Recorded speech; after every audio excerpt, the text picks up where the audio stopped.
I'd like to welcome the man, the myth, the legend, SEC Network analyst, and the co-host of the Mac and Cube show on 94.5 WJOX in Birmingham. Cole, how are we doing today, brother? I'm doing great. I'm glad that you nailed the station there. You got that right. And I just appreciate it taking 2,000 of your episodes to get me in.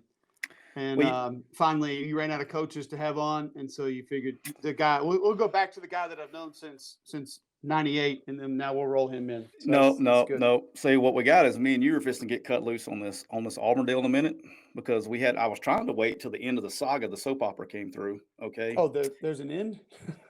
Allegedly.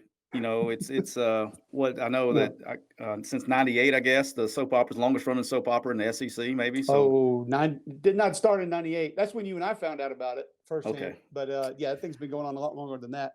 And I've already made the bold predictions that without certain individuals involved, that it would stop. And it's actually increased. So I don't think it's ever going to end. We got more characters in the soap opera. Yeah, I think now that's just in there. It's in our DNA, and we got to learn how to manage it. Yeah, I'm never going to be able to drive through Alabama again. I don't think I'll get shot at or something. I said, but at least you have to deal with it every day with your people. So at least be one of us. But hey, I want to hit some serious topics before we get off and have fun. The biggest thing I want to talk to you about first was I want to talk about the college football playoff or lack thereof expansion and what's going on and kind of get your thoughts on it because I've had mine. And I've said it on here for many times, but I just think it's great because you're in the business. That's what you talk about it, every day. And then for the SEC Network, ESPN, and so you kind of see a different side of it than I do. I just want to get your opinion of a college football playoff or lack thereof when it comes to expansion. Yeah. First off, I think it's unfortunate that we have. It's actually not too dissimilar to the Auburn situation. You have so many different people pulling in so many different directions that it's hard to just say this is what's best for everything. And I think that's why that conversation of should we have a college commissioner, be a part of what we're doing becomes very interesting because you never hear any of these commissioners say we need this because it's best for college football. And fair. I'm not mad at them for that. They get paid to be the commissioners of their leagues. Right. So they want what's best for their leagues. And then most ADs want what's best for their school. Most coaches want what's best for their team. That's the way that they're wired. And that's essentially what they get paid to do. But you rarely hear people come out, Tyler, and say, this is what's best for college football. We should do this. So it's hard for me to sit there and say 6, 8, 12, 24, 32, whatever, because I think it's going to continue to evolve and change. I went to the 2013 BCS title game. Ryan Hooker, Ben Leard went with me, my former teammates, our former teammates, them. And we were walking out of that game. Unfortunately, Auburn lost. And I remember looking at Hook and I said, well, just go ahead and mark this down. I said, college football as we know it is dead. And he's kind of like, what do you mean? What are you talking about? And I said, well, it's been changing and morphing, but we're about to step on the gas with that. And it's gonna go full speed now. And by saying that, and how I explained it to him then, and I still think it's relevant today, is that you take that revenue wheel of let's use round numbers and say $1 billion. $1 billion. Billion with a B. And if 10% of that, 8% of that, 12% of that is going to the group of five and that revenue sharing system that's been created, there's going to come a time, and I think that time is probably now. I think these conversations are happening, that a lot of these ADs and a lot of these presidents and a lot of the commissioners are going to look at that revenue wheel and say, hold on, I know 10% doesn't sound like a lot, but 10% of that number actually is a lot. Why are we sharing that? Because we're sharing that with a lot of schools that have no bearing on who wins our national championship, how many eyeballs we bring to the table, how popular our sport is. And do we have to do that? Again, not what's best for college football, because go back and listen to some of the things that Mark Richt has said in the past. Like one of my favorite things I ever heard him say was, guys, there's enough money to go around to help support some of these schools that don't have it. Let's keep college football great everywhere, which I agree with. College football, I'm 100% on board with that too. College athletics. I won't just say football, but athletics. We know what it does for people, the doors that it opens. We know what it teaches you. We know the opportunity that it brings to so many different individuals. I want those opportunities for everybody. And so I think what you're going to see, at least the way that I believe it's headed, is you're going to get 24, 32, 40 teams, whatever it is, that are just going to break away. and they're going to say, we're tired of sharing that money. We think we can make that money or more on our own. And then when we have all that money to ourselves, we're going to be even that much better. And maybe they have their own set of rules. Maybe they have a commissioner at that point, but they're not going to have to play nice with everybody else.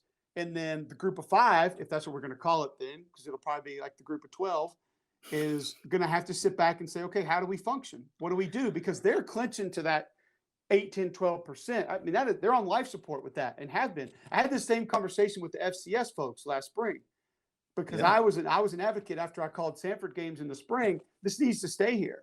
Now, you can't tell a North Dakota State fan that because, their ears will begin to smoke and they'll pee on themselves because they're so angry. And they'll say, football's made for the fall. And that's fine. For you guys, it is. But they call in the fine bomb and complain. Right. But what you don't understand is they're Jacksonville State fans, alumni, that are trying to decide if they're going to Auburn games or Alabama games or stay for a Jacksonville State home game. I mean, I've talked to Martin Newton, the athletic director at Sanford. He's admitted that. He said, we try to schedule based on Auburn and Alabama's home games to raise our attendance. Hell, I've talked to Mark Ingram at UAB about that. Yeah, we did it at South Alabama when I was there. Yeah. All the smaller schools in Alabama deal with that because they know even if they're a diehard of your school or went to your school, because of what it is socially, because of the event that it's become to go to a game in Auburn or in Tuscaloosa, most people are going to choose that first. And there's nothing wrong with that. It's just what it is. Right. And so that I think because the FCS is holding on even by a smaller string of money, and that is, as you know, those early season games, those non-conference games where they're getting $1 million, $1.5 million, $850,000, whatever. What are you going to do when those go away? Yeah. You ain't getting a TV deal. You don't, you That's don't not get coming. Now, it. That's your source of income. Right. Like I remember being at. You could get a TV deal in the spring. And oh, by the way, my idea was to have your spring practice in August and play your spring game against a Division I opponent. Get your $1.5 million, get your $1.2 million, shut it down, come back and play your season in the spring. Yeah. And there you go. There was and you were talking about budgets and things like that. This wasn't too long ago, and Arkansas State has definitely changed since then, but this has been in the last 10 years or so. I remember we would go in a budget meeting, and I'm talking about the whole athletic department was running off like $14 million. Okay. And you're looking at getting 2, back then we were playing 2 and even 3 guarantee games. I mean, you're looking at 30% of your budget was coming from guarantee games back then. Right. Yep. And depending on the year and things like that. But, and summer scholarships, a lot of people don't understand the difference. And you turn around and we go to Ole Miss, and this was like 13, maybe 12 or 13. My years are starting to run together. But now we're running off a $66 million budget back then. Well, you look at their budget today. I mean, at Ole Miss was like 66 million or in somewhere in that area when we first got here with Freeze. So you're looking at a budget that was 5 times more than what we had at Arkansas State. And now since the SEC networks kicked in, they're getting $50 million checks from the SEC network, right? Yep. And so now they're operating off of $100 million budget or whatever it is now. But there was a time where we would this wasn't that long ago, and where we were having in the summer school, we were having to decide, okay, do we go to summer 1? Do we pay for them to come to summer 1 or summer 2? Because we can't afford both. I mean, that was a conversation that you have at those levels because of the scholarship money. How about this, Tyler? Coming off of COVID, not the COVID year, but the following year, I talked to multiple group of 5 head coaches that said, Cole, I'm worried because we can't afford this. And I said, can't afford what? Well, we've got 11 scholarship guys coming back, super seniors. We've got 14 guys that don't want to leave. They want to come play another year, which good for you. I don't blame you. But they said, we don't have the budget for that. Yeah. I was like, what do you budget for pads and jerseys? Like, no, food, travel, hotels, seats on the plane, all of it, every bit of it. Every bit of it. The school, the tuition, the books, we can't afford that. And I don't know how we're going to do it. They had to come up with extra money. Most college football fans would never don't think about it. That would never cross their mind, but that's a and real you're thinking portion. What, $50,000-$60,000 a kid, and then all of a sudden you're throwing 15, 20, maybe even 20 more kids on there. I mean, you're talking about, you're having to come up with an extra $500 to $1,000 to $1 million, which is at that level, you're talking about 10% of your budget. You know what I mean? Like it gets, crazy. Or not 5% of your budget maybe, but you're, whatever it is, just a huge budget increase. But yeah, that's a problem that a lot of people don't understand. I want to talk about, go ahead. So for me, it's hard to say, 8, 12, whatever, when I just truly believe we're going to that other portion. And I do, and I think Group of 5 could have an amazing playoff on their own. And maybe they still get a guarantee game or two. But as we know, once we keep moving forward, I'll just take the SEC, for example. They're not going to go to 9 conference games yet, but you add Texas, Oklahoma. Well, what is going to be Greg Sankey's biggest trump card when his media rights deal comes up? Yeah. The fact that he could go to 9 conference games, and what's that going to give you? Well, that's going to give you an extra LSU Texas. That's going to give you an extra Oklahoma Auburn. That's going to give you an extra, Florida Ole Miss. Whatever it is, you get X amount of more of those games as opposed to Tennessee, Chattanooga, whatever, Mercer, whatever else those other games are, where you have trouble selling tickets and they don't drive the TV ratings the way that they do. Yep. So that's what he's waiting on, is the next media rights deal to be able to go up. It's the same reason that you heard Gene Smith just say, why would we take away a conference game to help these alliance games? Our conference games are most valuable to us for our gaining revenue. Playing each other are the best things that we have. Minnesota playing Michigan, Wisconsin playing Ohio State. Those are the most valuable entities we own. So what are we going to do? We're going to keep them, and we're going to go get $1 billion a year for what we're putting out there. So I think we're heading towards a mass separation, and then the Group of 5 is going to have to find something to do, which you and I both know would be great football. It would be great football. Liberty, App, Coastal, Louisiana, Utah State. The last few years, that would be amazing football. We would all love it, and I think fans would grow to appreciate it as well. And I'm going to speak as a vet here, because after I left Auburn, I went to Troy and finished up when they were FCS. The FCS has been doing this for a long time, okay, and this playoff system. But we feel like we got to get some gurus that have never coached or played a down of football in their life. We got to get those guys in a room, and they're going to decide the future of college football. That bothers me, okay? So the reason we have history, right, is so you can study it and figure out what you need to change to make it better, okay? FCS has been doing this a long time. And so I've said this for 100 years, and then everybody that listens to the podcast probably tired of me saying it, but everybody's got this big, I don't know where 12 came from. I don't know if they like the new NFL model or where it came from. Okay. But that's 4 extra games. Okay. For the people who are playing in round 1, you could go just like the FCS used to have it. Okay. Which was 16 teams. Okay. And you could literally guarantee every single conference, including the Group of 5. Okay. An automatic bid. Okay. And then if you looked at like this year's playoffs, the top 12 teams, and you can still have your college football playoff committee or however you wanted to do it and your rankings and all that stuff. But basically the top 12 teams would have gotten in their college football rankings, would have got in. Okay. Plus you're getting like a Northern Illinois, a ULL, a Utah State, and those guys. And here's what I was talking about. Just like you're saying, 1, the money. Okay. But 2 is now those Tuesday night action games that you have to go covered in snow on Tuesday night up in Buffalo, those mean something now. Yep. Okay. So now, that has college football playoff implications. Now, how much more advertising from an ESPN standpoint are you going to be able to sell? How much more viewership are you going to be able to get? Because now those games mean something, and it means something to everybody. And I think from a complete making the game better, I think you want to do that.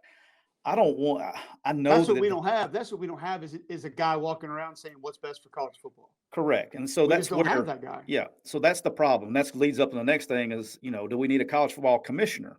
And the reason is just why this is the reason we're delayed right now. Okay. This is the reason we're even having this conversation, because this came out Friday, right? And it just really pisses me off is that, and Greg Sankey don't care, by the way. He don't care what it is. He's going to get his at least 2 in, no matter if it's 4, 6, 8, 12. He's over there just laughing. He don't care. But why do we have like that? We got the ACC, you got the Big Ten, you got the Pac-12. All these guys have their own agendas. Okay. And so there's no one there to say, hey, thank you, Greg Sankey. Hey, appreciate you, ACC, appreciate you, Pac-12. But by God, this is what we're going to do.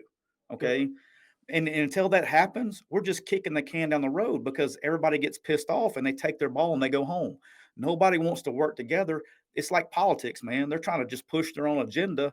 And if they can't get it right, then they don't want to play ball. So if they don't get what they want, and this is a situation that it doesn't matter who you represent. Okay. Everybody's going to have to compromise some. Everybody is. And so you can either do it your way. Okay. And then everybody else be pissed off, or you can come together and come to a solution. But until we have somebody in there, it's the same thing with NCAA rules and all this mess. I mean, there's people making decisions that have no idea what they're mean well, okay? They don't, they're not trying to do bad, but they just don't know what they don't know But it's CYA, all the time. as your boy Rick Trickett used to say. It's CYA. I saw him Friday, by the way. He told me to tell you hello. I know he did. I'm sure he's always excited to talk about me and see me. But these conference commissioners they're covering their ass, and the presidents are covering their school, and the coaches are taking care of their team. But that's what they're paid to do. So we can't be mad at them for that. Like I'm not mad at what Greg Burns says that would be best for Alabama. That's what it should be. I mean, Alan Green should go politic for what's best for Auburn. That's what Auburn needs to have. Sankey should politic what's best for the SEC. Gene Smith should politic what's best for Ohio State. You know, Kevin Warren should be worried about the Big Ten. So, but it's like you said, to align all that, it's damn near impossible. And so it's tough because do you trust putting someone in that position that's going to be worried about the FCS, or going to be worried about the Sun Belt, or going to be worried about the MAC? Or are they just going to be worried about the SEC, the Big Ten, and then maybe the ACC and the Pac-12? I mean, I don't. When they even care about Notre Dame, we don't know. So it would be a very difficult decision because it needs to be someone that's worried about the greater good, and the greater good is not always maximizing the amount of money that can be made. And let's be honest, this decision to play 4 more years with 4 teams, I guarantee you the lead conversation was, hey, before we make this happen, did you guys see what the Big Ten's about to get? Oh, so why are we doing anything? Let's wait and see what happens there, because if they get a bill, what are we going to get if we go to 12? So just pump the brakes. We'll keep raking in our cash with this, and we might be able to double our income. They're playing the long game, and it's smart from a business perspective. But who said was it Mal Moore that said, you want people making football decisions? You want business people making football decisions? Yeah. I'm pretty sure somebody told me that Mal used to say that a lot, which is genius. Who do you want deciding what's best for your football team? Is it super nerd calculator guy? Or is it somebody that's traveled and somebody that understands how to deal with coaches, that's talked to coaches, that's called plays, that's gotten his ass kicked, that knows how to adjust, and that understands how to recruit and what it takes to recruit, and who you need to recruit, and what good coaches look like when you have to hire them, and staff continuity? I mean, I know which one I would select. I know which one you would select. Yeah. So it's like this. It's like, I can't sit here and tell you how to make hospital protocols because I watch ER on TV. I don't. It's like that commercial. I didn't perform heart surgery, but I did stay at the Holiday Inn Express last night. Right. I mean, and it's not that they don't mean well, and they're not trying to screw up, and they make a lot of decisions that are good. And they're damn sure not staying at Holiday Inn Expresses either. No, they're not either. but they can't. What bothers me more than anything is they'll make a decision, okay, which on the periphery looks okay, and the fans think it's great. But what they don't realize is when you make decision, you have consequences to those decisions, and they don't have the foresight to see down the road of what those decisions, the consequences of those decisions and how it affects everybody. Yep. And we've talked ad nauseum about transfer portal and stuff. I think Sankey said it during COVID. Great decisions have great consequences, and so that's just the reality of how things are going to go down. And I'm going to give him credit too. I mean, he gets a bad rap sometimes, but of just dealing with what we've had to deal with there. I don't know if you could have asked for a better guy in that chair. He does a really good job of balancing all the bullshit that comes along with that job, and he knows how to handle coaches. I think he brings some reality to. He does. The business portion of it. Like you could have some of these, super business guy. I know how to crunch numbers. But he also brings a little bit of a fan perspective, a little bit of reality perspective. He obviously cares about the athletes. He's well balanced. Absolutely. Yeah. Well balanced. Listen, no different than football. The more balanced you are, the more difficult you're going to be to defend or move the ball against. Yep. Ain't no doubt. All right. So let's go ahead and rip the Band-Aid off and get to it. All right. So I know as I know you are, and I am too, I tried to explain to people, I was a little too close to this growing up an Auburn fan. Going there, playing, actually sitting and watching you play, but I was there. and Auburn's a special place, and then people have called it cultish at sometimes to some people. But I got to the point in all this Auburn saga, I was just tired, man. I don't know. I'm just exhausted and embarrassed, probably a little bit.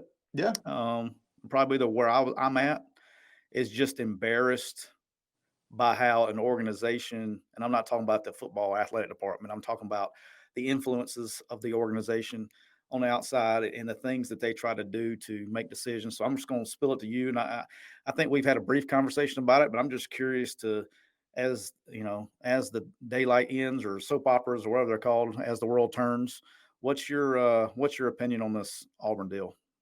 Yeah, it's unfortunate. And so I think the reason you say the things that you say is because you've seen it be great, just like I have. I mean, let's just go back to when we were in school. I mean, I went to 2 SEC championship games, and I was on a team that went 3-8 and fired its coach on a Friday in the team So dorms dining hall. yeah. We told that story. I told Friday that afternoon story like before a game. I told that story with Neil McCready a couple weeks ago when in the middle of all this, after the movies. So in Sewell Hall. So yeah, I told No, that story. I've had people ask me like, you've seen a little bit of this dysfunction, and I said, oh, you mean when I walked out of a team movie in Opelika on our way to LaGrange at 6 p.m. and only 2 kids on the team had cell phones, and they were saying, hey, Feinbaum's saying that Terry's fired, and then they don't tell us anything, and the buses go back towards Auburn. So we're like, the hell? And we pull up to Sewell Hall, and we literally walk into where we eat, and Terry walks in and tells everybody, I'm not your head coach anymore. I'm sorry, and then walks out. And so, yeah, we have had maybe the front row seat to the dysfunction at Auburn, because you can say what you want about Jetgate, but there were no players that sat there and had a front row seat to that. They just read about it in the paper and saw it on the local news.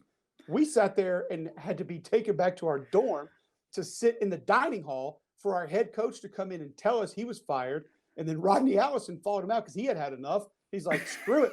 I'm not coaching anymore either. I'm gone. And so and then that divides the team, because most people love brother. Not everybody did. Then all of a sudden the coaches got one foot out the door. Can't blame them for that. Some people, half the team thought Terry quit. Half the team thought Terry got a raw deal. You didn't know what to think anymore. So That's why I always say, I don't care what the scenario. I mean, obviously, if it's something legal and something happened off the field where a coach needs to be let go, I get it. But results-oriented coach firings in the middle of the season, I hate it every single time, because it takes away from the development and the coaching that players deserve, because those coaches have one foot out the door, and I don't blame them for that. I'm not mad at them for that, but they got a family to worry about. So they're concerned about that. And then you got guys, maybe again, some guys leave, some guys are forced out. So now you're jumping, you're bundling tight ends in with O-line or receivers, or the running backs are being coached by the quarterback coach or whatever, all different things. All of a sudden, I mean, look at I had the Tax Slayer Gator Bowl, Lamar Jackson's last game. He played Mississippi State, and Greg Knox was the interim coach. And I think it was like him, DJ Looney, and 2 other guys that were even on staff. They weren't even coaches. Like they were like assistant GAs or analysts, and he had to bring them up. There was like 4 guys that even spent time with the team that had to coach the whole team in the bowl game. And Cole, do you remember when you covered us when I was at Arkansas State and we'd won? We were on our way to Ole Miss. We were like 11-2 or whatever it was, and we're playing Northern Illinois, who was really good, and they were like 11-10, 11 win team.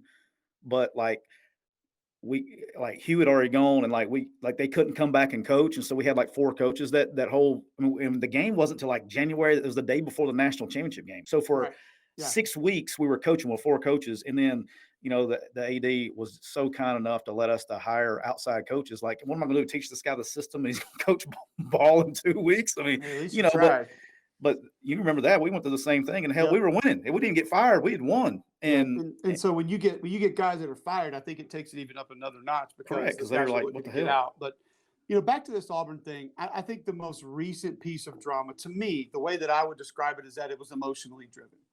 That's the best way that I know how to describe it. And I think you had some boosters or people in positions of power, whatever you want to call them, that they were mad from the jump because it wasn't one of their guys.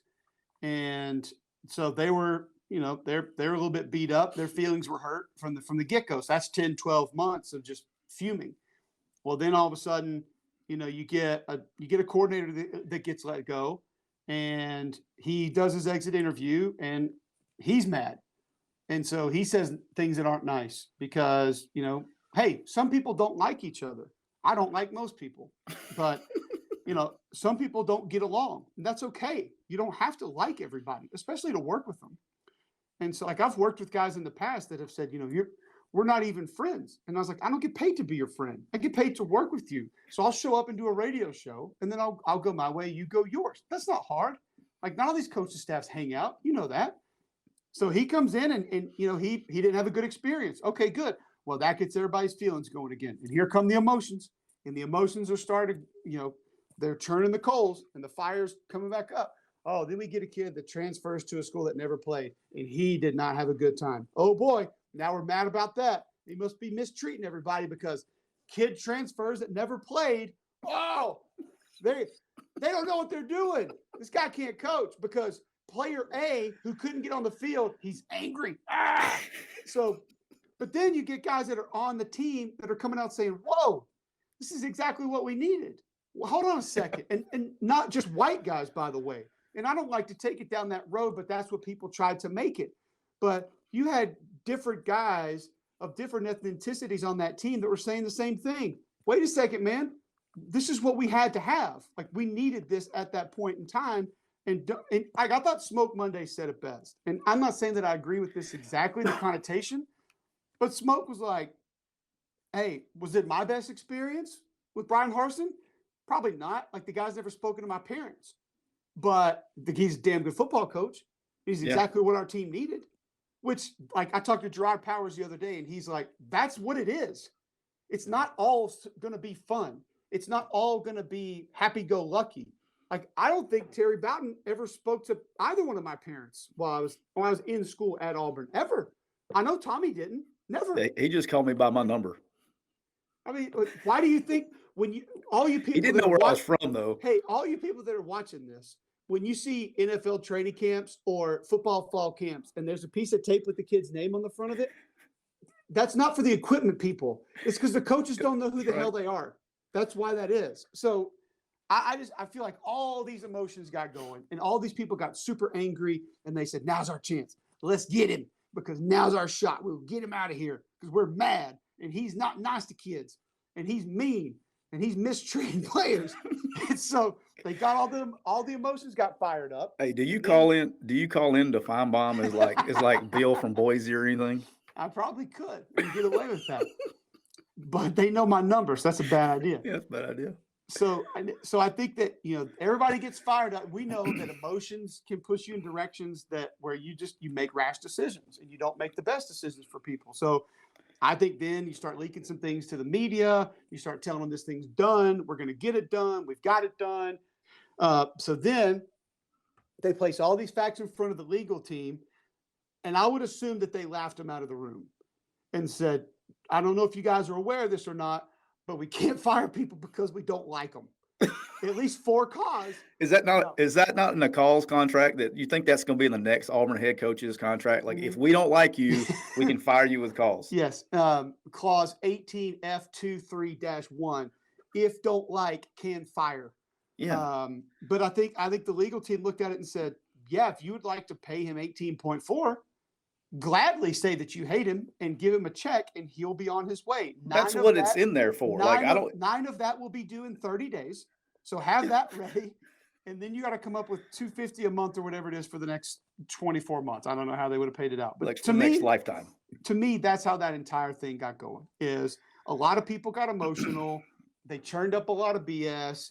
And now, are there some areas that Brian Harsin needs to adjust? Yeah, absolutely. Does he need to self-evaluate in certain portions of how he's handled all of this? Of course.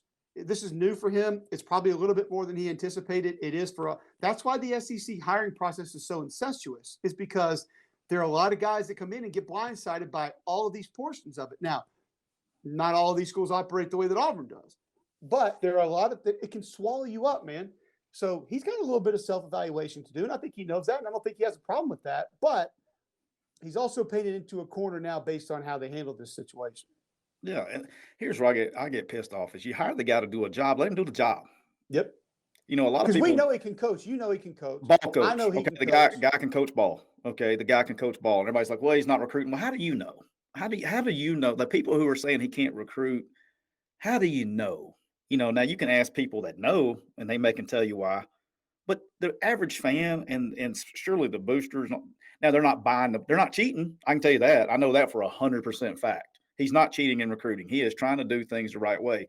So here's what I got from it. You hired a guy that coaches hard, okay, and he's trying to do things the right way, okay, and you don't like him for it. And has a way that works, by the way. And yeah, it's proven. And then and here's the other thing that really pisses me off. If he beats Alabama, we're not even having this conversation. Well, and take that even further because everybody wants to be Alabama, right? I used to call it the Saban Meyer effect. Now maybe it's the Saban Ryan Day, Saban Dabo effect. Everybody wants what those guys have. Not every school can be that first and foremost. But I mean, do you think everybody was walking out of Alabama's facility Nick's first few years saying, "Man, that was a fun experience"? Yeah, people don't remember. Man, I really enjoyed that winter workout. That was fun. No, they didn't like that. That first spring practice. Woo, that was a blast. Man, yeah, how about this? Again? No. How about people forget that Nick Saban went 6-6 his first year and lost to Monroe? People forget that. Now, I'm not saying that Brian Harson's going to be Nick Saban and have all that success, but don't do that because at SEC Media Days, I said mentally how they're wired and how they operate. Harson's the closest thing to Saban in the conference, maybe outside of Kirby, just because Kirby has the blueprint. Yeah, Kirby went 7-5 his first year, by the way. And people get big mad at that. But then you have to. But think about it: are Mike Leach, Lane Kiffin, Eli Drinkwitz, like who? I mean, Billy's a pretty serious guy. Like, Billy's pretty process oriented. Yeah, Billy's I think put together. Brian Kelly is pretty now it's a little different because last year was Mullen, Orgeron. So I'm like, go down the coaches in the league and tell me mentally and emotionally and their process, how it operates, who's the closest guy to Nick? Kirby and Billy. That's probably the two closest. Now, but I'm saying last year, Kirby and then Harsin would have been. I'm not. I mean, I will say I've never worked with Harsin, so I don't. But I know he was at Arkansas State after us. We know a lot of the same people and all that stuff. And we've talked a couple times on the phone. Like Shane Beamer's amazing, but he doesn't operate how Nick Saban operates. He's more like Dabo. Right. So I just it's funny how everybody says we want that, we want to be that, we need to be that, and then when you get that, you're like, he's too mean. He made the guy mad. That goes to the saying, "Be careful what you wish for, because you just may get it." So. But yeah, I've just, and we'll wrap up on this, but where I got pissed off about that. And then how we're leaking things to the media that aren't true to try to tarnish reputations. Stupid. That was probably the most for me. Okay. It's one thing. It's embarrassing when you're trying to make clauses as a university and get them passed the day before he comes back home, that can give you calls. I mean, they tried everything, but when you start leaking false information to media outlets to tarnish reputations, that's where, as a person who grew up loving the school, that's where the embarrassment starts, because that's not how that place was made. No, you know what I mean? And that's not, Pat Dye. That's not my Auburn that I grew up with, Larry Blakeney. That's not the even Coach Bow. I mean, it's a good university with good people. Listen, that's why I mean, my wife and I have gone out of our way to try to find a way to move to Auburn. Professionally can't make it happen right now, but that's our goal. And we actually had a conversation not too long ago about where would we go when we retire, when our 3 kids are off and done with college and moving up, where would we go? And mountains, meh. Beach, meh. Auburn, yeah. Please. Yeah. Like, we would just love to spend the rest of our lives there. Like, we try to take our kids there. We both love it. And we love it because, like you're saying, we know it's great. And we know it can be great more often than it is. It's just that it's not it doesn't allow itself to be. And that's where I think a lot of fans are right where you are, Tyler, that it's just almost gotten a little bit depressing and sad. And people are just so exhausted with it. And they're just like, can we please just get people pulling in the right direction? And you got to, here's the thing, and I'll leave the Auburn conversation with this. Auburn lives on islands. It's the reality of it. There's an AD island, there's a booster island, there's a head coach island, there's a team island, there's an athletics department island, all these islands everywhere. And we've seen sometimes there's bridges to these islands, like 2013, 2017, 2010, we could say 2000, whatever. Like we've seen bridges to these islands. Right now, I think there's one island that has a lifeboat that can get around, and that's about it. The basketball island actually has like a They got a train. freeway. Yeah, They got a freeway going. He's got a bullet train like in Tokyo where he can go wherever the hell he wants as Yes, he fast as he does. wants. But there are not many bridges to the islands right now. Right. And someone's got to build those bridges. And Yep. maybe there are so many people that just don't want them. They're not going to allow it to happen. But if anyone could ever get in there and just say, "Hey, man, tell me what you want," and There you I'm go. gonna Hey, try what do to you get want? it for you. I'm gonna try to Yeah. get it for you. Yeah. What do you want? Do you want to call plays? Okay. Well, here's what I can do. I can get you a headset in your suite that you can hear the plays, but you will not have a microphone to be able to communicate back. So I can meet you there. Do you want brunch with the coach on Sunday? Okay. How about 5 Sundays a year? We can make that happen. Not every Sunday, but 5 Sundays we can make that happen. Do you want a locker? Okay. In uniform? Here's what we'll do. We'll get Dana Marquez to retrofit you a replica locker with all the uniform options in your place of business, but I can't put you in there with the kids. I can't do it. I'm sorry. I can't do that. Like someone's got to meet in the middle somehow, some way. And I'll also say this. Okay. I'm just going to say this. So the dirty old man that's flying the Instagram models out to Vegas and buying their Christian Louboutin shoes and Birkin bags and going to late night steak dinners and getting bottle service at Light at the Bellagio and then going to Drea's afterwards and then flying home on his PJ, he's not anticipating just dropping her off at home and going on with his night. He's expecting something else in return. Auburn University needs to look in the mirror to a certain extent because there are certain individuals that they have been taking a lot of money from for a very long time. And it is beyond naive for you to think that individual will not want anything in return for that. So my point is clarify on the front end what some people want so you can help them down the road when desire and deserve are way far apart. Yeah. I desire to have this. Well, you deserve to have that. Well, I gave you this, so I should get that. And that's where everything crumbles, in my opinion. Quid pro quo, right? What do they call it?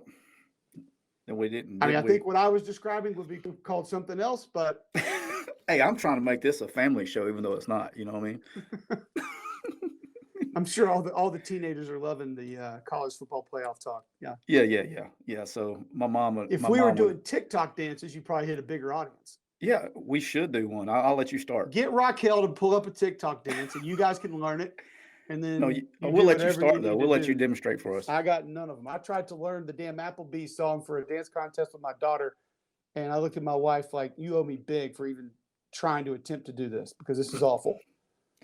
All right, well, we've killed the Auburn saga, and hopefully we can put that thing to bed for a while. So let's do that. Let's put it to bed. And I want to ask you. Let's have some fun here, because I think I know you, but I want to get some fun stuff out of you here. So, you work for SEC Network. You cover games every weekend. I always call you and ask you where you're going and all that stuff. What city or campus, like, and when you get your assignments, right, when they give it to you, what's something that you're like, yeah, you look forward to the most? What's probably your favorite assignment? I'm not necessarily talking about the coaches or the fans, but just the place you like to go visit the most. Now is very different than it was probably 4 or 5 years ago because it was, man, I've never been to A&M very much. I want to go hang out there, or I love going to Oxford because it's such a cool place. Obviously, love going back to Auburn. Even people would probably be surprised, but I love going to Tuscaloosa because just seeing that thing operate. And Nick is great when he sits down and talks to us. And I also love interviewing Nick because I feel like I can give him very detailed football questions. And this is my opinion, I feel like he loves answering those. And so it's just, I adapt my questions to all coaches differently. Like I would never ask Mike Leach the things that I asked Nick because Leach would probably give me a 1-word answer. But when I asked Leach earlier this year, like, oh, coach, big win here in at Kyle Field, like now you can go watch Outer Banks season 2 because he told us how much he loves Outer Banks season 1. I mean, like I showed him a video of my son dressing up like a pirate for Halloween Friday before the game that we had against Kentucky, and we like played the clip in because they recorded his. I did a little like interview with a little LTT, and they recorded his response to it. And, like he's just smiling ear to ear.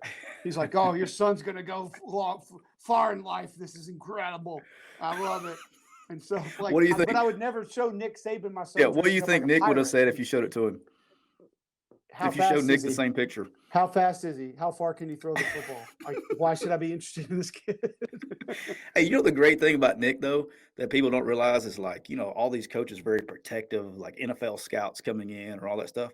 He doesn't like. He's all about it. He's a very what surprisingly you would think just those kind of coaches are very guarded about everything. Man, he's like doors open all the time, carte blanche coming here Yeah. because he knows he gets he as hard as he is on the media sometimes. I think he understands that they have a job to do and that it helps his message get out there. And so he always needs that avenue media wise to get the Oh, message sure. even to the team out there. But he And lets us so come to Thursday afternoon practices, and we had him twice early this year, and he comes over to me in practice, and he's like, "Cube, how you doing? We got to go watch this third down tape, short yardage." He's like, "You know about that? It's short yardage, you just got to grind it out and this and that," and he walks off. But it's just you have to. Coaches are like anybody else. Get them in their element, and they're more comfortable. And his Yep. element is just not always in front of a microphone. So some other guys, I don't know necessarily if that's Lane's element, but he's damn entertaining in front of it. And so like I mean, there was one game this year that I can't remember who it was. We were walking in at halftime and I was going to interview Lane. I walked up and he's already talking. So I just put the microphone in front of his face. He's like third down ridiculous. We got to protect better. I just don't understand why we don't know. Pace picking up probably help us a little bit, but just we missed. I mean, Lane. He's a savant with remembering certain things. He's like that third down on the left hash going in on the 28. If that crosser comes across like 2 yards deeper, we're going to be able to hit that post. I'm thinking, good Lord, like there's no one that knows what you're talking about right now, but it's really cool what you're saying. So it's just getting them in their element, and making them comfortable. So have you ever it's seen hard. Sean McVay, like when they do that deal with Sean McVay when they talk Yes. about something from 5 It's years ago on the whatever? unbelievable. I've never Who else is like that? Bill No. Oliver. That's my dude. What a great dude. Go ask Bill Oliver like about I asked Bill Oliver a question. He said, well, Carl, we had this play in '87 when I was Clemson, and it was a third down. It was the rat hash.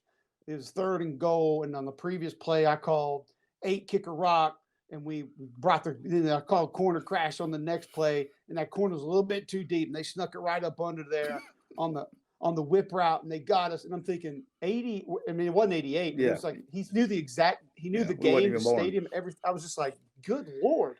Like I don't think even know what I Lane- ate yesterday. Yeah, I think Lane, he kind of like, I don't know if I've never even asked him stuff like that, but I'll tell you what he does do great in games. I always said he's one of the best game time play callers and adjusters I've ever seen work. And he visualizes things. It's probably like he doesn't need to draw up on the board. You know what I mean? Like he calls the game and he recalls it. And again, I don't know if you can ask him what happened on 3rd and 6 at the left hash, like the McVay thing, but I bet I could.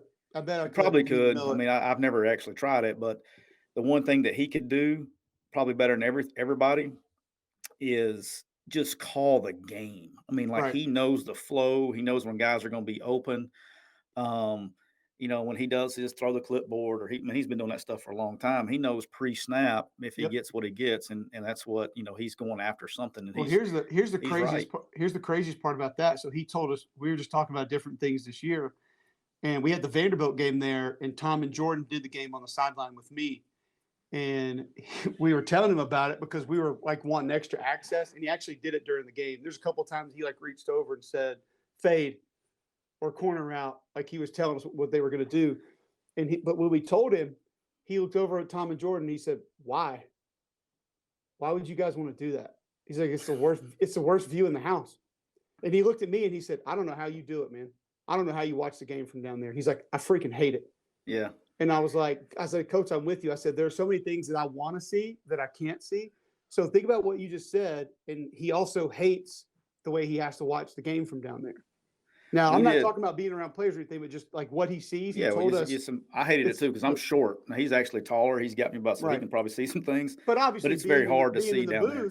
being in the booth, you see all of it. You You see see it all everything. develop, and he doesn't get to see that. And I'm kind of the same way. But yeah, That's what it's he crazy to does think so about impressive that. because when the fans need to know this too, and this is what you're talking about. So when you're on the field and you're coaching on the field, so I coach receivers and did passing game and all that stuff. And same thing, you as you watch, you're a big O-line guy, so you watch the box. But I would have to watch, and this is something he does that's very impressive. He can look at like the near three guys. So the safety, near side backer out, nickel, whatever it is, a corner. He can tell you everything else that's happening the other 8 guys are doing Without seeing and, him. Yeah, without that's seeing it. wild. And that's how I had to learn. But he can process it so fast and I'll give the fans a little insight here. So we're playing Tennessee in 14 at Tennessee. And then, we practice opening script and all this stuff. Something had happened. I don't know. And he just got very early in the game and he went off script and sent Amari Cooper in the game out of position or moved his position to get him the ball and was running like a naked. It was like the first play of the game, early in the game, maybe the second play. I don't remember. But he thought about it so fast and he sent a guy in the game. We ended up with 10 players on offense. Okay. But it was a play to Amari. They never called it. He goes in motions and we run like a naked boot with him coming back underneath. And we hit Amari for like 75 yards up the sideline. And he knew exactly what the call was. And he knew it. And he did it so fast in the middle of a deal that we only had 10 players on offense. And so I think that's where his demeanor, whatever you want to call it, cocky, arrogant, whatever, I think that's where that benefits him because he doesn't care.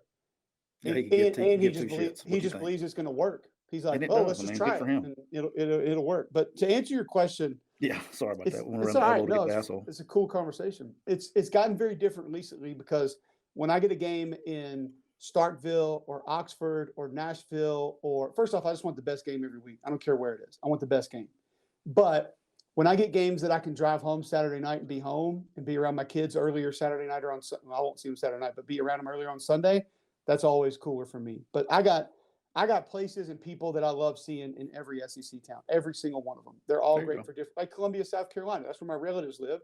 So I get to go see my grandmother. I have one grandparent still alive. I get to go see her, get to see my cousins, get to see my aunts and uncles.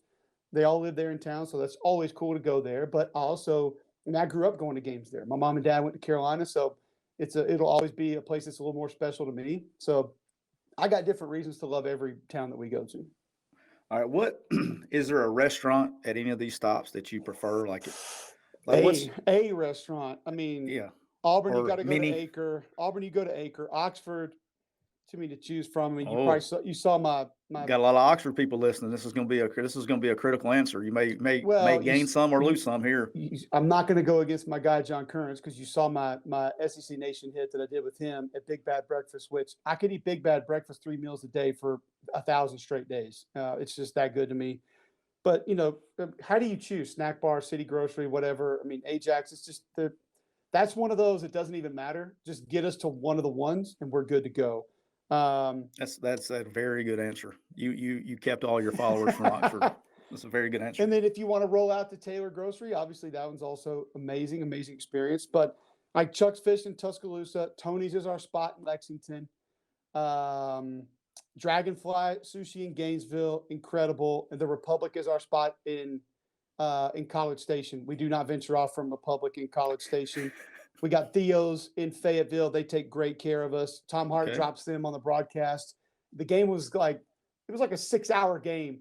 And Tom's like, well, guess we're not going to be able to make it to Theo's. And 5 minutes later, all three of us have DMs from the owner. He's like, we will stay open for you. Please come and eat. That's awesome. And so we went and ate after that. But yeah, we've got our Tom. Tom is kind of the concierge of our crew. Okay. So he usually handles dinner reservation. Like he'll say, do you guys want to go here or here? But that's his deal. Like when we get to the restaurant, he orders the wine for everybody. Like that's his thing. So we just kind of let him do his thing. Yeah, I always got upset when you would come in town for our games and I had to go to the hotel or whatever. So I missed dinner, getting to go to dinner with you and I'd see you catch up, Friday right before at practice and then, at the game on Saturday. But yeah, that's the one part I used to get so ticked off, not ticked off. It is part of the job, but like we'd have people come in town for the games or Yep. something, and so I would call the restaurants here, which are great with us, and get a reservation, and they'd take care of my family. But hell, I wasn't there to enjoy it. So Right. everybody coming in for the game got to go have dinner and a good time on Friday night while I was eating at the hotel, going to meetings and stuff. So, all right, so here's a good one for you because I know I'm interested in this one. Let's take the SEC away. Okay, so the Okay. SEC doesn't count. You call bowl games and games all the time at other places and different deals. What environment outside the SEC that's game day environment that you've been to was really cool, like outside the SEC, like so anywhere else you've been? Because I know you've been basically all over the place. Provo. It was Provo. really cool. Now it helps because you walk in the stadium and you've got the mountain ranges back behind. I mean, Yeah. the stands go up and then it's mountains. And I mean, maybe Logan, Utah, Rose Bowl. Where else are you going to get that? Like there's not too many places. And I've been to Logan, and Logan is super underrated also. Yeah, I've been there. We told a story with Matt Wells because he used to be the head coach there when we did his episode. But such a cool that's place. awesome. Yeah, but BYU, man, the fans are so passionate. And I did Mississippi State there. They rushed the field after the game. Kalani Sitake was great. The people, I've never been a place where so many people are so nice.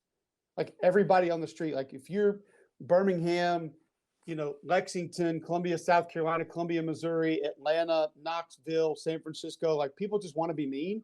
I didn't come across a mean person in Provo, Utah. Everybody. I'm like, something is fake out here. Like these people are robots because they're so damn nice. Nebraska's a little bit like that too. See, I would love to go. Never been to Lincoln, but they would cheer for us. I've been there twice with two different schools now.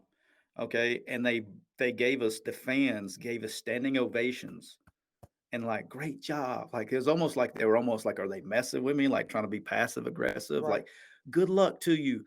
Go, play maybe hard today. Maybe they should get pissed off again. And yeah, but maybe that's what the issue is. But yeah, it's almost like they're messing with you. Bowl atmosphere. I got to do the Rose Bowl for radio this year. It ain't Never close. been there. It ain't close. I missed it because we had this little kick six thing. We had this little kick six incident in 2013, and I kind of missed that. Yeah, but I will say this too, because I went to that national championship game in 2013. You need to, if you're a diehard college football fan, you need to go to the Rose Bowl separate from the playoff or a championship game setting. Like it needs to be a standalone Rose Bowl. Okay. Just because, and I got lucky this year because Ohio State, mega brand, Utah, first time, Utah fans took over LA. It was very special. And just seeing everything that happens around the game. And Utah covered. Well, seeing everything that happens around the game. And if their quarterback, if Kim Rising doesn't get hurt, who knows what happens in that game. I mean, they covered still, though. Stroud and those guys were out of control, but didn't play Nobody much wanted to play defense that game. Yeah. Well, Utah started running back at corner, so you knew some things were going to probably go wrong.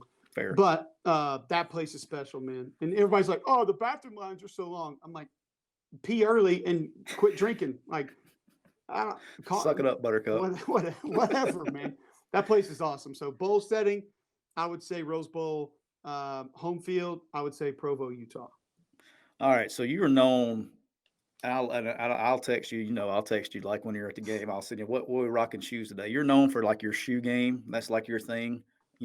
At the when you're working.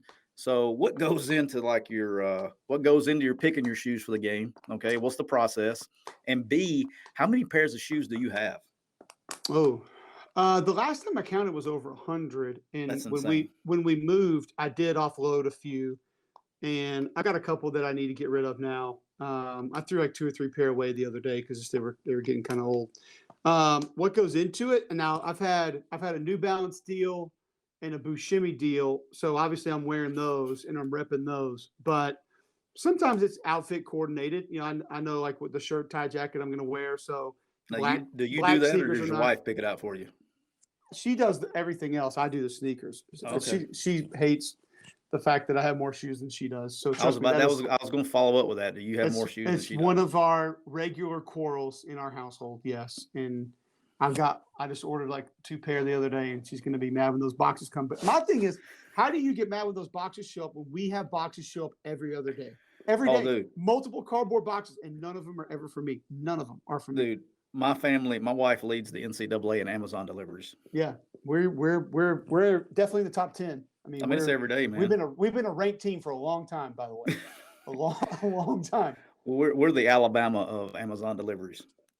Yeah, We that's if we impressive. don't win it every year, we're playing for it. Yeah, So there you go. it just depends on how much the 6-year-old gets for Christmas, So whether yeah, we I win think or not. it depends on what I have, what I'm wearing, and then kind of where it is. I will say this, like rain games, there have been a couple of times. There's a certain kind of all white pair of sneaker that Walmart has that are $9.99, and they kind of look like Air Monarchs a little bit. So Okay. if I get somewhere and it's all of a sudden it's going to rain, I'll go to Walmart and buy a pair of the $9.99 fake Monarchs, and I'll sport those and then just chunk them when I leave because I Oh, don't have room to get them home. I never yeah, have. I no. mean, I pack pretty snug because I'm not checking the bag. So, but yeah, they're $10. You wear them all around all weekend, and then you just toss them. It's great. Interesting. I have not, I'm with you. I mean, I've heard of people not Or packing and then underwear like, and going to the or store, I'll but never shoes.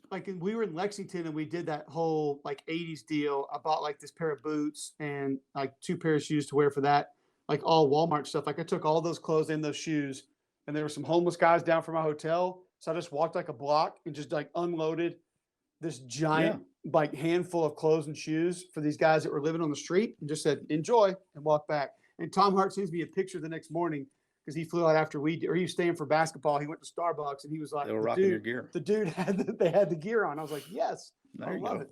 Makes you feel good. Yeah. All right. So I know you're a shoe guy. All right. What's your favorite model of Jordans? You got one pair to get. What are we rolling with? The my favorite models are the threes. So I brought some visual aids for you. Okay. So Okay. we're gonna now the favorite model ever would be that one right there. And some Okay. people, that's a 4. Now some That's a people are 4. gonna You're close to my favorite. some people are gonna tell you that the Concord 11s are their favorite Jordan ever. But I'll tell you that the way that they fit, I don't like those. So like I rock the threes. Like the threes are kind of my go-to. And so like you'll see, like we've got a couple different colors of the threes. So like we Yep. keep the threes in stock. Like I like the royal blue, the true blue. We got the Carolina blue. We got the chloroform. We got that. So we like to go with those. And then sometimes you got to go OG and get a little bit darker there. All right. So that's we what got I the had. black, That pair right there. the That black black pair. That's what I black had when I was. cement special edition right there that he made for those. And then, depending on what else you want to do, if you want to It see is. threes, It's like a clown you can car of go Jordan with shoes. a little different one right there. So Let me tell yeah, you what I haven't seen yet. Let me tell you what I haven't seen, which is my favorite pair of all time. The 5s. Do you have any 5s on display? nope, ones and threes for me. That's it. I don't need any other. You I don't mean, I like the got the one 5s? pair for no, they're okay. 5 is my all-time favorite. They're Like okay, but where they had the glow in the dark tongue and then the clear sole with the Jumpman on them. that right there is that Mars Blackman that cannot be beat right there. That is the goat of sneakers. I did this first pair I had. In my I bought opinion. 3s, 4s, 5s, and I don't remember what I got after that. But I got a bunch when I was at. The reason I have all these is because I never could afford them when I was a kid. So now the thing about the fours too, those are not comfortable. This thing hits you in the Achilles. Yeah. They don't feel good. So, but yeah, we got a couple pair. So. There you go. Okay, fair enough. You got plenty of pairs. All right. So as a player, you played center at Auburn and played against some good ones. Who was the hardest defensive lineman that you ever had to block? There are a couple out there, like Gerard Warren would be in the mix. Ooh. Nose guard at Florida, number 3 overall pick, big money. He was the dude was 330, and he would get down in that tilt nose, and he'd be in a 3-point, and he'd let his other arm hang down, and it was like his wrist was on the ground, like his wingspan was just massive, and the dude was wide and big, but he was so quick. Obviously Seymour and Stroud at Georgia were ridiculous. Cornelius Griffin at Alabama was really tough. I'll give you kind of a sneaky one though. Yeah, give me a sneaky one. Georgia had this little white walk-on, and I want to say his name was Josh Mallard, and I want to say he was 90, maybe 99. And it's funny because I've had this conversation with Stinchcomb a few times, and Matt's like, dude, Mallard wore our asses out in practice. He was like, you did not want to face Josh Mallard in pass pro because he was going to smoke you. So they would run it would probably be more like an Okie now, but it'd be a bear with kind of wide threes. And they put him in a zero nose head up. And the dude was like 260. we're like, oh, we're gonna maul this cat, and he's like, whoop whoop whoop. Like I mean, they're just letting him jump gaps, and you're like, oh shit. Like, I mean, he's gone. Like, you didn't know what to do. I remember I came over to the sideline, and Hugh Nall's like, Cubelic, what the fuck's going on out there? And I'm like, this dude's quick. Shit, man. Like, I was like, I don't even know where he is. Like, I'm past that, and he's gone. I need some help. Like, we got to slide this thing or something. And so, like, and I think also too is because you didn't anticipate it to be what it was at all. And then all of a sudden, he's just like, whoop, and he's out of there. One other guy, Albert Means at Alabama, and I know that there's so much negativity that surrounds him and all this other stuff, but I'm just telling you, Tyler, you could not move him. Well, that's the reason. That's the reason he was a very coveted recruit for the University of Alabama. Now, he didn't move you, and he also didn't play more than 3 plays in a row. But by God, he was not going backwards at all. I mean, I think we triple teamed him on the goal line at one point. Like, I just told both guards, like I told Hart, McGarry, and Mike Basillo, I was like, Big Hart. I was like, hey, double ace this thing. We've got to try to move him a little bit. It was like we were running like inside zone. I was like, I don't care about the linebackers. We got to try to move this guy. And we were all three on him trying to move him, and he just you were running duo before duo was around, just out of necessity. Innovative. You're being innovative. You may can get credit for starting a duo play. Well, all right. So let's switch a little bit. What do you think? What are your most interesting teams that you want to see in 2022 SEC football wise? Who's out there? I got a couple on my end, but who do you got that you're just? Hey, I'm interested to see what they got in 2022. I'm going to start with Florida because we talk about all of these quarterbacks and all these transfers and the portal and this and that. And it's almost like Eminem, they forgot about Dre. It's like they forgot about Anthony Richardson. And they forgot about the dude that's 6'5", 245, 255. That was literally, I had the game early this season against FAU, hurdling DBs, stiff-arming linebackers, and running past corners. And it's like him and Napier's offense.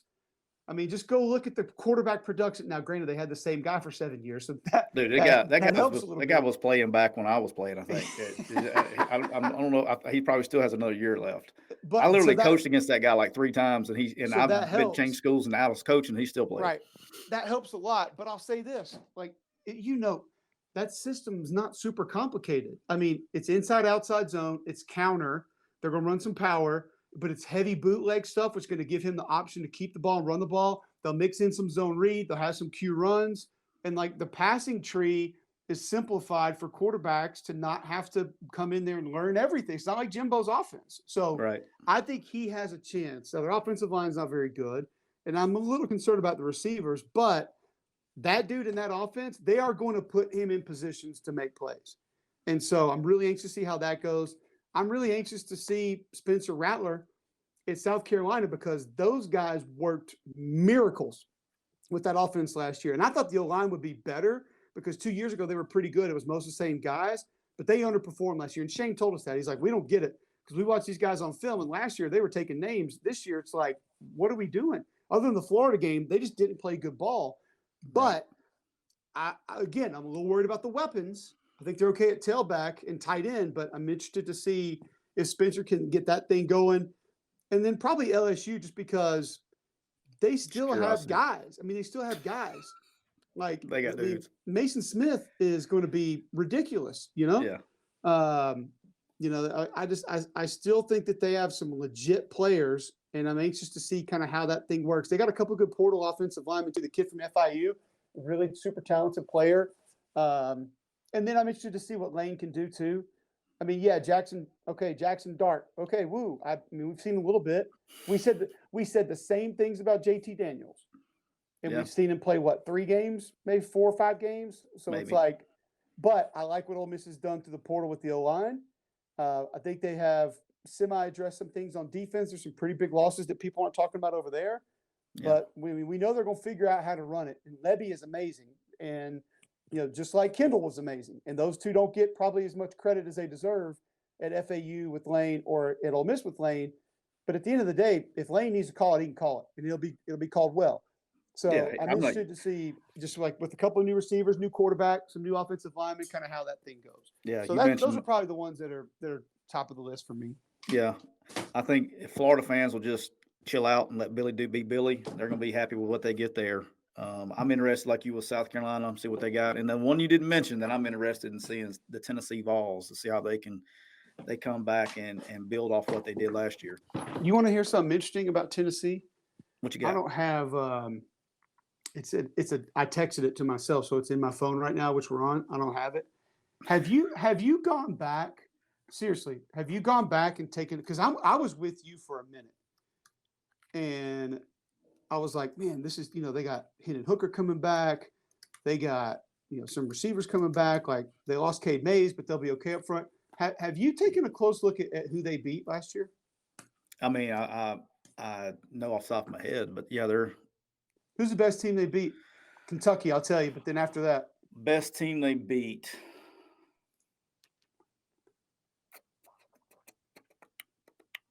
That's a good question. But Right. it I give you your points going. Go ahead. It makes what you said. First off, so here's another cool analogy. Like everybody's mad at Auburn right now and thinks that the world is crumbling, and everybody's so high on Tennessee, like, oh my God, that guy got it rolling. Like they are set. I can't wait for this. 1 game difference, win and loss. Yeah. 6-7, 7-6. Yep. That's it. Dude, but we treat one like, Now, these are Tennessee's wins last year. Bowling Green, Tennessee Tech, Missouri, South Carolina, Kentucky, South Alabama, Vanderbilt. Yeah. I think 2 of those teams finished above 500. Yeah. And South Carolina was right at before a bowl game. So it will be very interesting to see because I'm not really sure. I'm just not sure that the schedule told us the real story of what they were last year. Yeah, I think they started. At Pitt, now they're at LSU. Still got Bama. You're at Georgia. So yeah, I think what I saw with them is I watched them against Bowling Green where they looked like, I was like, oh, and then you saw them improve every single game and be competitive, and the kids buying in. That's why I'm excited about the buy-in was amazing, and that's why I'm excited about South Carolina, because the same way those kids, man, they knew. I mean, they didn't know that, but as fans, South Carolina wasn't going to go beat Georgia or whoever, but they competed their ass off, and that's a sign to me. Both of those teams exceeded expectations by 10,000, not even close. I'll say the other one real quick will be Arkansas. I love me some Sam Pittman, man. Oh, of course, and to be able to keep Kendall on that side of the ball, I mean, because Kendall should be a head coach right now, and if he had a different last name, he would be a head coach last now. Let's just call it what it is. To be able to keep Barry, I mean, Barry had some head coaching options. To be able to keep him on that side of the ball, I mean, you got 3 head coaches running that thing. It's amazing. And now you lose Treylon Burks, who still is underrated, doesn't get enough credit for what he did. He's a baller. Cody does a great job with that offensive line. They're all coming back. Now, most of them are coming back. There's no first-round picks, but they played their guts off last year. So that's going to be fun. You got a big physical tailback who's coming back. Now, you got to find a guy in the middle because you had Richardson and then Ridgeway. So who's going to hold the point in that Barry Odom defense? Now, you got to find that guy. If they do, they got a chance to be pretty good because you got one of the best safeties in college football coming back, some productive linebackers coming back. So I think they could be if they shouldn't be any worse than they were. They should take another step. No, because that's what Greg and I discussed on our show is if you were to take confidence points in the West after Alabama, who are you most confident in staying where they are or improving from last year? Texas A&M. My number 2 team was Arkansas. You don't think Texas A&M will be better? Well, they lost their best offensive lineman. They lost their best 3 defensive linemen. They lost their best linebacker. They lost their best safety. They lost their defensive coordinator. They can't. They don't know exactly all them dudes they got. What their quarterback's going to do. And they've had. Let's just be honest. They've had receiver problems for a while now. Cole, me and you could go play quarterback for A&M this year. They lost their tight end. They lost their tailback. That offense is not going to be the same. It's just not. Sorry. Me and you could go play quarterback for Texas A&M and go 8-4 this year. I don't know, dude. They got a tough schedule. I know. They have. How about this? Wait. Hold on. They are crawling with creatures. They have App and then Miami in the non-conference early in the season. Oh, I know. And they're already down a couple D linemen. You know what the training room looks like because you've done it. You know what the training room looks like the week after you play App. Every D lineman that got in that game is going to be in there with a knee or an ankle or feelings, something. They're going to be in there getting something taped up, and they're going to have the stem on something. It might be their heart. It might be their brain. It's going to be an ankle, a knee, an Achilles, something. They're going to be in there. And it's because that's how app operates, and it's legal, but that's just how they do it. And then they got to play Miami the next week.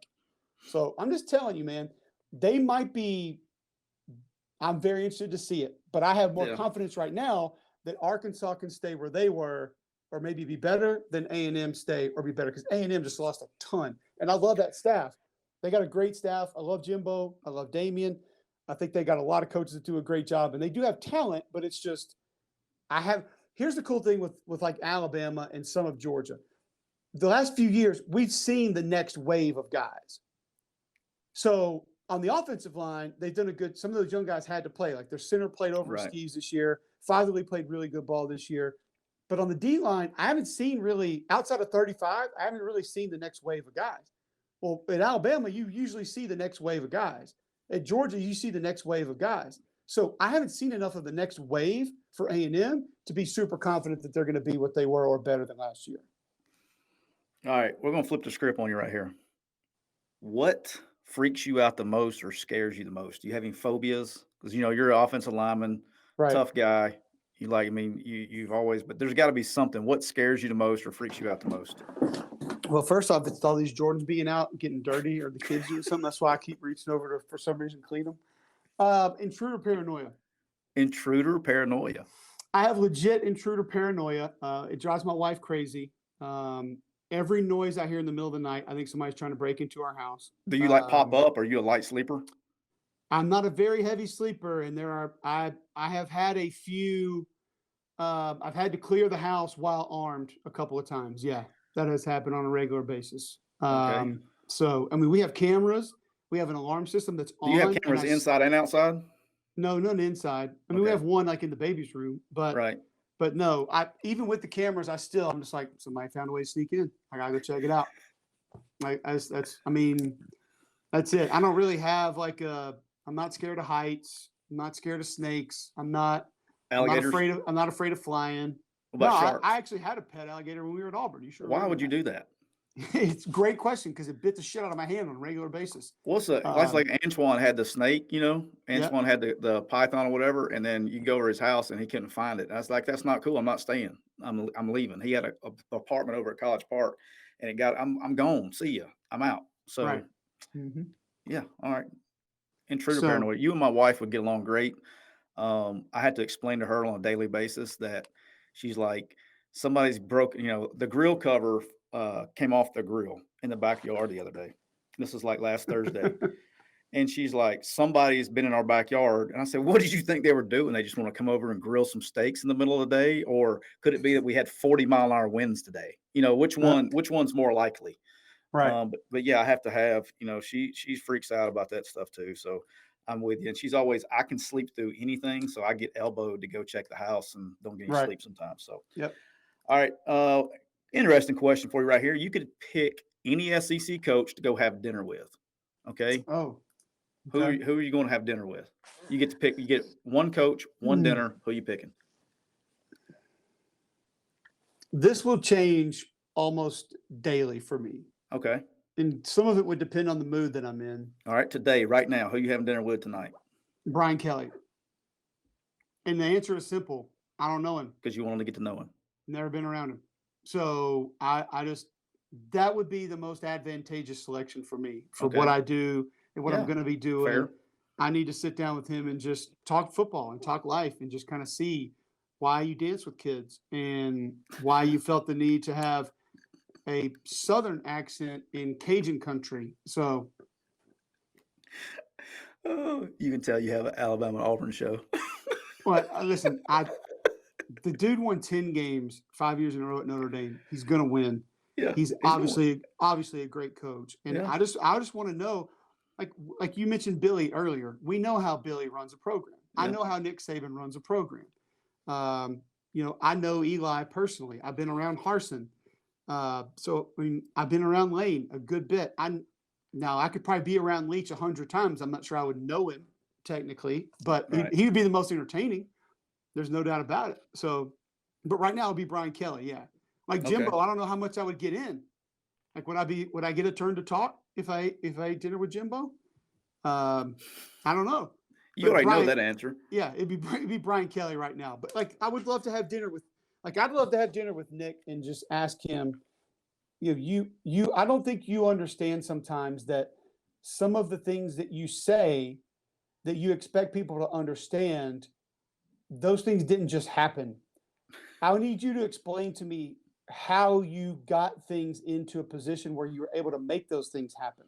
Like you brought up Nick and his relationship with the media a little bit earlier. I've always said this. Most people play his answers. Go play the questions. Because it's some of the dumbest shit you've ever heard in your life. They're scared to death, man. They're so scared to get ass ripped. Coach, about cornerbacks. What's he supposed to say? And half of them aren't even questions. Half of them, they're telling him something because they want him to repeat what they're telling him. And I think that's when he really gets mad, because he's like, you're not going to tell me what to say right here. So they'll say, Coach, your offensive line played terrible in that game. What do you do about that? And his brain's right now like, hold on. You don't tell me how my team operates. Oh, yeah. Like, he's not going to say that verbatim, but he's thinking, no, let me tell you how many times the back missed his guy in protection. Or we slid the protection the wrong way, and we had 3 people coming off the right edge that had clear shot the quarterback because we slid it the wrong way. And so now if you ever get this, like I am right now. He's furious, and he can't help it. Hey, if the people that are watching on video, this is how you know Nick's fixing to get pissed. All right. Some guy's asking a question. He'll pick up the Sunny water bottle and he'll put it up to his mouth, and he's going to glance to the right there. Like he looks at Josh Maxson. He looks at Josh and like, what the hell? You let this happen? Like, you let that happen, and then it's coming.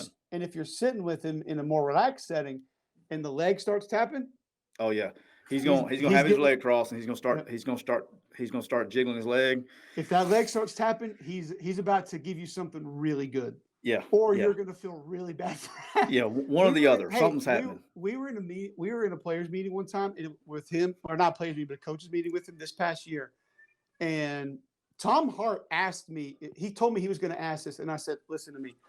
I know you don't take my advice very serious very often. Don't do it. And he's like, oh, blah, blah, blah, blah, blah, blah, blah. And I said, all right. So we're wrapping up towards the end. You're eating popcorn in the back? He said, Coach, I got one more for you. And I went, because I knew what was coming. I said, and I looked at it and I said, Coach, I just want you to know I have nothing to do with this. And Tom's like, what the hell? And he said, Coach, I know a lot of times I've heard in the past, like, you'll leave your players in for individual accolades and to go for individual awards like the Blitnikoff and Heisman. And I was just curious with, Bryce Young and some of your other guys, how often you feel like you maybe could take them out, but you're leaving them in for maybe individual awards. And I said, Coach, like I said, I'm out. I'm like the dealer switching over, like, yeah. I'm leaving. I was like, do not put my face on this question. I won't be anywhere near this. I do not want you to remember this face right here asking that dumb of a question. I'm out. I looked at Max and I said, he can finish this. I'll be outside. I want nothing to do with this. I'm done. That's good. That's good. I wish that, that's one that I would not want the recipient of that deal. All right. We've taken up a ton of your time, but I got to ask one more funny question I had to ask. I was just curious. All right. So, and then we're going to wrap this thing up. But if you had to pick one movie, all right, one movie that I said this movie has to play on loop inside your house for 1 year straight. Okay. What movie are you picking? This is not a fair question because it is a fair question. It's not, because I have 6, 4, and 1 that are going to be in the your house movie. a lot. Right. But I can't give you the program or Predator when the 6, 4, and a 1-year-old are walking around. Okay. Half the time. Just put it on mute. Don't put the subtitles on. That's fair. But then still, if it's Predator, Jesse Ventura's got this like giant hole gashed out of him when he gets lit up at that one point. The one Predator dude gets his or the program? entire vertebrae ripped out. Like, we probably can't do that. The program I could probably leave on mute and that would be okay. But because I need them and my wife needs them to have legit screen time occasionally. And I'm trying to think of something like that I would kind of think is somewhat cool that they're also into. The like Goonies. Well, no, right now it would be Encanto. Like they're big time into Encanto right now. What But in the world is Encanto? I've never heard of that. it's I the got kids too. newest Disney movie, and they love it. It's got a Okay. great. Actually, you know what? I might go Encanto right now just because the soundtrack's that good. Okay. Like we don't talk Encanto. about Bruno and a couple others. Like I could actually deal with the music on that and be okay with it. So I got again, a 6-year-old and I haven't watched it yet. I think they love it. My All right, kids, Encanto. I'm writing both it my down right kids now. love it, and the music's actually good. So it's not one of You know those what I want movies to that- do? You said the program. You know what I want to do? So maybe there's like a movie producer out there or a show producer. I had this great idea. Okay, so I'm gonna say it here so I can take credit for it. So I want to do like a series, like on Netflix, Mhm. kind of like the program where you make a fictional school right, and then but it's real. but put in real recruiting stories, the shit that Yeah. really happens. It'd be and awesome. behind, be because the so program, awesome. as good as it is, does have some fictitious stuff in there, right? I I mean, disagree. Don't tell me that Alvin Mack did not say those things before snaps. He did. no, It's don't all talk real. about that. No, there's some real stuff in there. There's Don't tell some me. over We know kids. dramatized things. We know kids went out and read the newspaper in the middle of the interstate. We know that happened. So Okay. And we know that anabolic steroids were bad in the day, but but we didn't have guys smashing Ford Explorer windows with their head. no, we didn't have that. We did have yeah. the ghost at Sewell Hall that did accidentally flatten tires though when you parked in the wrong parking spot. Yeah, I don't think it was an accident. They Yeah. got me. They got me for parking up top a few times. Yeah. They messes your tire stem up with the dimes going there. Yeah, that's good. All right, we're gonna wrap this thing up. Why don't you tell everybody where we can find you, and then like I said, man, I think you're. I'm really excited about. Appreciate you joining us. I love having your insight and talking ball with you. We could do this for hours, Yep. which we probably did, but we can talk about this all day long. But I think it's awesome that SEC Network, ESPN has a guy like you that understands line play and studies it. And that's the thing a lot of people don't know about you that I do. I'm gonna pup you up right here.